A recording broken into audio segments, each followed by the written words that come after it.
السلام عليكم ورحمة الله وبركاته. نوله دو بيع بدمناي وحجر نوله عن بيع بن الله سبحانه وتعالى وحو كله كتاب كيز منزلك وجعلنا من الماء كل شيء حي. أيضا وحي عدينيسا إن الله كأبور نوله كستبيو وحي نعميسا دمان نولياشو إذل سداس درادة بيها وأساسيات كان نولها لأنتودنا نوله المجريسو ساس أي تهي haddana culimada ku takhasusta xayawaanaadka waxay daboolka ka qaadeen noole aan biyo cabaynin intaa waxa uu dheer haddii uu biyo cabo waa dhimana. haddaba saynisyahanadii waxay u maleeyeen in qur-aanka kariimka uu gafay laakiin arrintu waxay noqotay mid ay ku degdegeen oo ah in qur-aanka uu qaldamay waana arrin aan dhici karin marnaba in uu qaldamo Allah subxaanahu wa tacaala. bal aan ogaano muxuu yahay noolahani maxayna xaqiiqada arrintaani tahay. xayawaankani aan biyaha cabaynin waa kunguru kaa oo ku nool saxara Australia bataatan biyo macabo wuxuuna ku nool yahay dhul saxara ah oo aad u kulul culayskiisu wuxuu gaarayaa 60 ilaa 70 kilogram.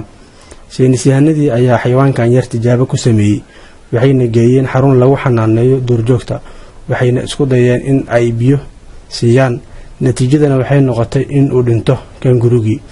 waxaan ogsoonahay in aayadda qur-aanka kariimka ay ku caddahay in noole kasta laga yeelay biyo waana arrin camimaysa dhammaan noolayaasha idil nool laga soo reebayna ma jiro.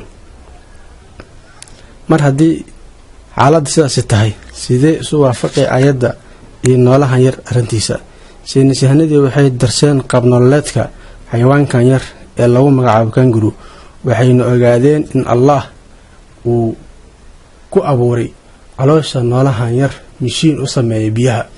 noolahan yar wuxuu cunayaa caws qalalan oo aan lahayn dhibic biyo ah kadibna dheefshiidkiisa ayaa si fiican u burburinaya cawskii qalanaa waxaana ka dhalanaya gaaska lagu magacaabo hydrogen. dhammaanteen waxaan wada ogsoonahay in biyaha ka kooban yihiin laba curiyo oo kala ah oxygen iyo hydrogen.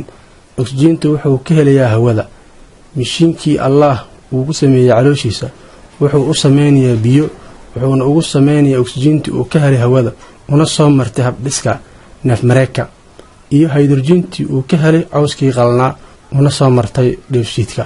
gabagabadii halkaani waxaa ka muuqda in aayadda camimtay dhammaan noolayaasha idil waana arrin mudan in lagu cibro qaato.